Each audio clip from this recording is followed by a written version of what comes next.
Hey everyone, John Chappell, and this week's topic is the administration of Richard Nixon.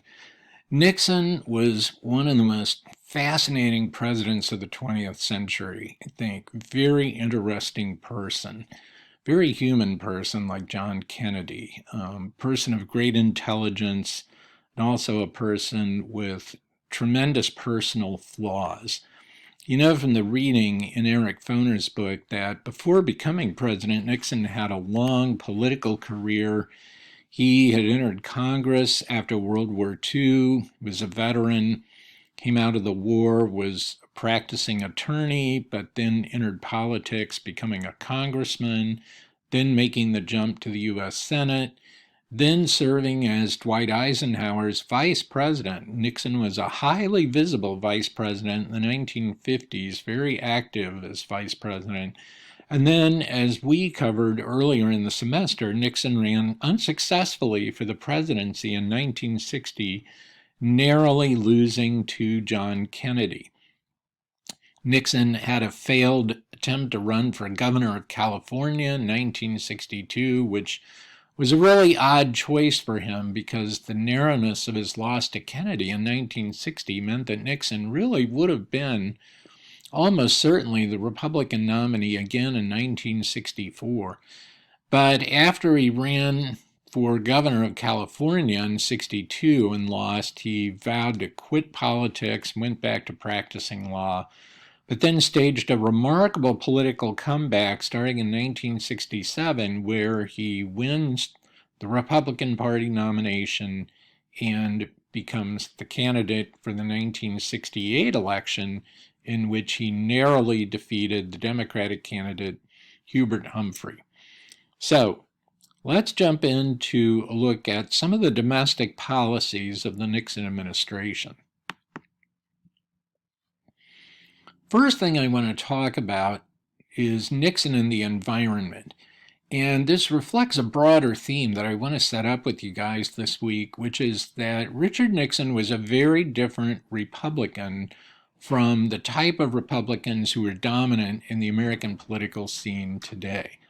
He represents a moderate centrist Republican, very much in the Dwight Eisenhower mold, and that's something the Republican Party is going to move away from, beginning with Ronald Reagan becoming president in 1980. And we'll start to explore that in the weeks ahead. But Nixon, although he's remembered primarily for his foreign policy achievements, was a president with a very strong domestic record in a number of ways. And one of those had to do with his approach to environmental issues.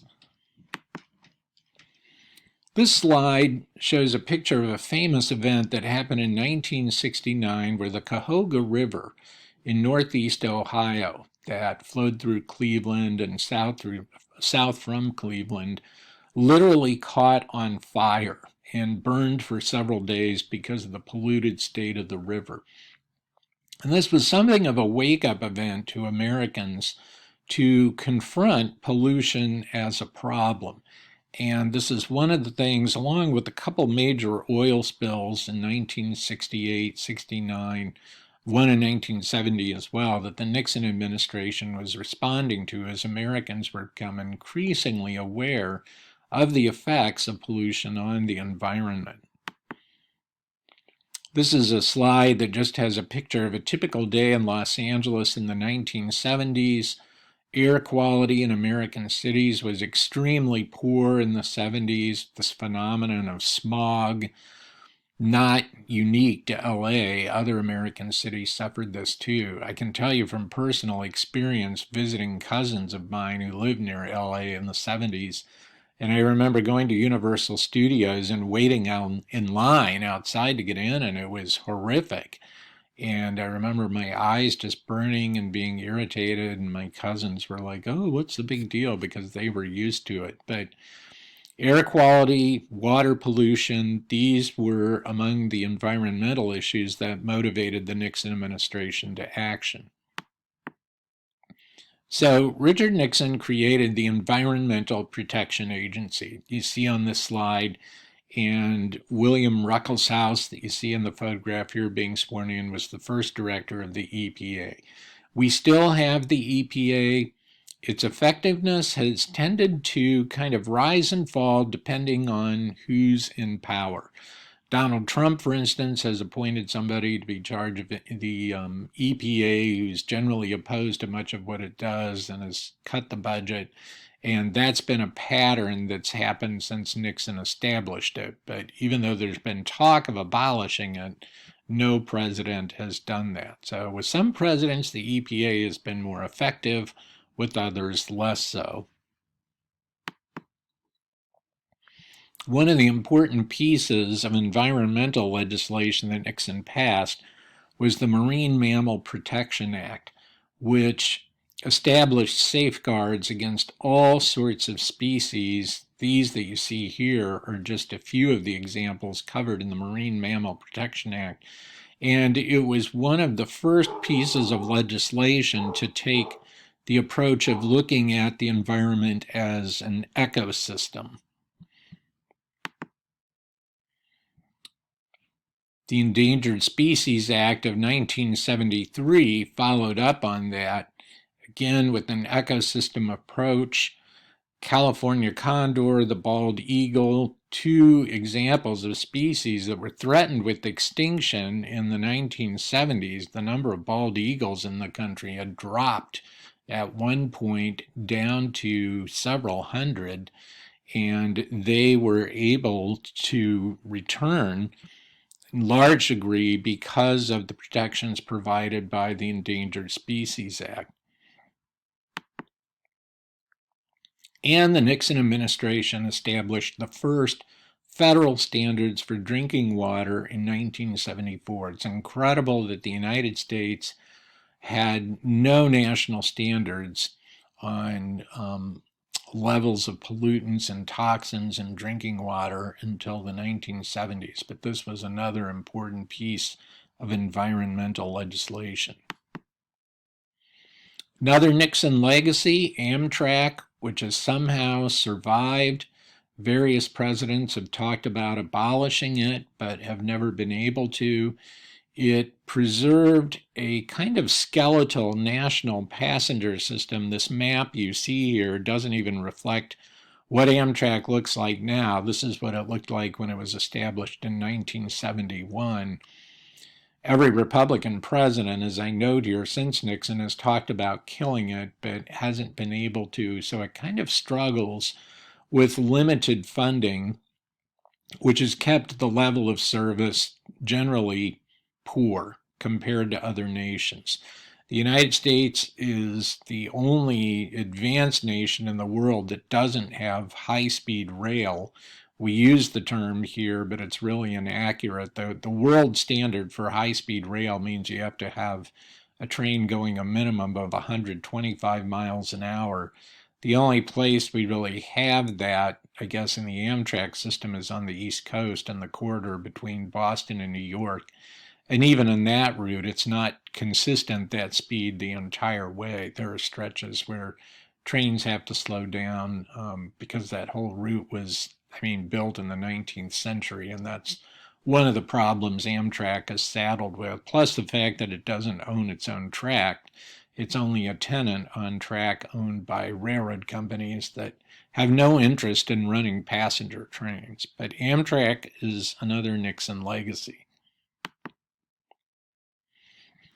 One of the characteristics of Nixon, too, because of his moderate centrist approach, is that he didn't make any attempt to do away with Lyndon Johnson's Great Society legislation. In fact, as I note on this slide, Nixon expanded aspects of it. He increased funding for federal student loans for college students and expanded that to community colleges, and increased spending for various other Great Society programs, Medicare, Medicaid, Social Security among them.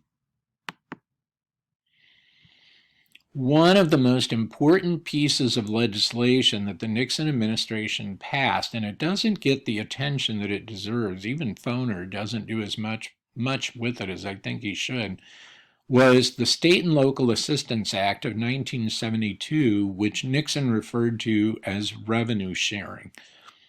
The way this worked is that the federal government would collect a percentage of the income tax collected from Americans each year.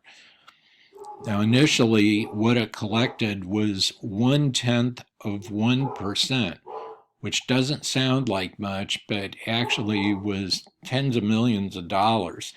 And it would make this available to state and local governments in the form of block grants. So it's not a loan, it's a grant. And then there were categories established, including law enforcement, recreation, urban transit, by which state and local governments could apply for funding. The example I give on this slide is, let's say the city of St. Louis wanted to purchase 30 new buses but couldn't afford it, or Webster Groves wanted to build a new city park, or Afton wanted to hire more police officers and it wasn't in their city budget. All of these things are things that would have qualified under the revenue sharing program if they were selected. So it's kind of like you as a student applying for a scholarship. You have to apply. There's somebody looks at your application. The same way this worked. These proposals would be evaluated. Some would be selected, some wouldn't. But if it was approved, then you would receive a block grant, say for the city to purchase its 30 new buses. So Nixon felt this was a way by which state and local governments, and even American citizens just in general, could feel that the money that was being collected from taxes was coming back to their community in a way where they had visible results. Highly successful program. Subsequent presidents, Gerald Ford and Jimmy Carter, a Democrat, continued it. You see on the slide, this lasted until 1987 when the Reagan administration abolished it. Reagan was opposed to this. He saw it as oppositional to his free market approach. But it was a hugely, hugely beneficial program. And I mentioned here on the slide, here in St. Louis area, the renovation of neighborhoods like Soulard and others happened partly because of the funds provided through this program. Very successful.